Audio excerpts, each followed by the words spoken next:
Welcome, everyone. This is a special broadcast. I'm here with Dr. David Martin, who has been at the forefront of the global development and transfer of intellectual property and finance for more than 30 years in over 120 countries.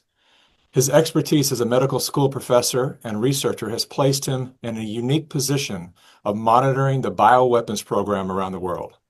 In 2020, I chose Dr. David Martin as the key speaker in episode 2 of my Plandemic series.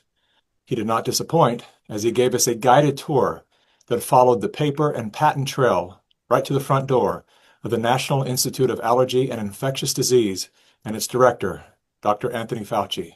In light of the U.S. Senate committee hearing happening right now, Dr. Martin and I are reuniting to expose the very details the media is working very hard to keep hidden from you. Dr. Martin, with respect to time and short attention spans, let's jump right into the deep end.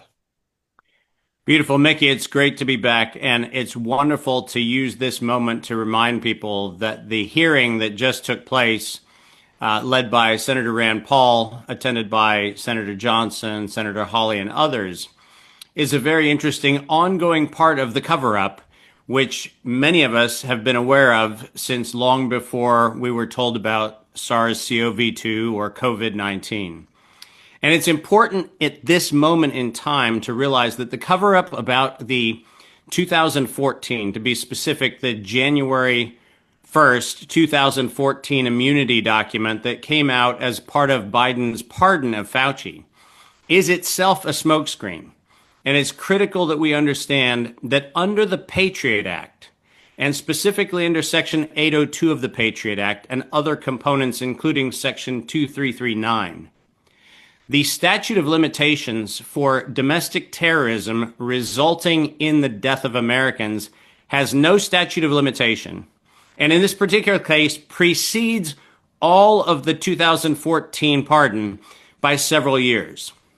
It's important for everybody to realize that beginning in 2002, and you heard the date correctly, in 2002, Anthony Fauci, together with Ralph Baric, made a modification of the coronavirus so that it would target human heart and human lung tissue.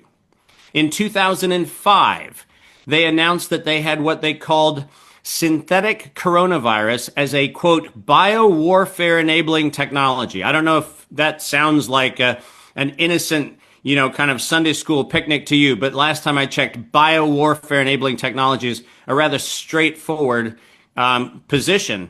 And then the smoking gun, which actually gives us the ability to show that it was an act of domestic terrorism, is actually a grant.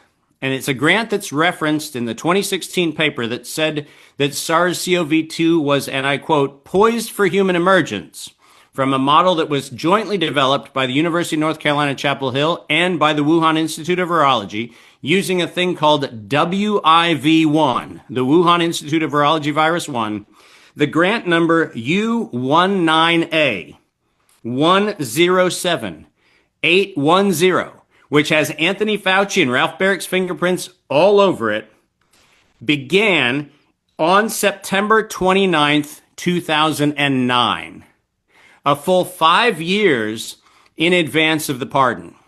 So when we are told that there is supposedly no way Congress can prosecute Anthony Fauci, that there's no way for the Justice Department to hold him accountable because of a 2014 pardon, it is critical for all of us to listen and share and promote this conversation so that our congressional leaders understand that Anthony Fauci, together with Ralph Baric, committed acts of domestic terrorism as defined by the statute, for which there is neither pardon nor statute of limitation. So the 85-year-old Dr. Anthony Fauci, Mr. Science, who pleads the fifth, still has a legal pathway to be held accountable for all of his actions that led to the death of millions of people around the world. And long before COVID, as we know his history, this is a repeated MO. That's exactly right. And it's important for us to continue to recite the fact that there was no such thing as SARS. Not SARS 1.0.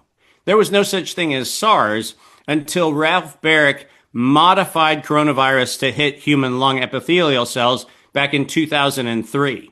So the whole notion of SARS as a disease is something that was created by, funded by, and entirely supported by the gain of function research, which by 2005 was officially labeled bio warfare enabling technology. Dr. David Martin, thank you so much once again for bringing clarity to an otherwise very confusing and intentionally messy narrative. As the people, our power to bypass the gatekeepers of free speech is simply within your hands by sharing this video, by making it viral, and I mean right away, because this hearing ends very soon and a decision is going to be made.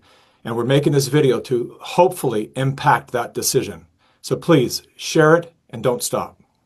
As always, Mickey, thank you. And I want to acknowledge the fact that you amplified a voice that ultimately was heard around the world. What you did with Plandemic put this conversation front and center a long time ago. And as you just said, the public can make a difference. This is an act of domestic terrorism, which resulted in the death of Americans. No statute of limitation, no presidential pardon gets you out of the crosshairs of that allegation. So thank you, Mickey. And thank you very much.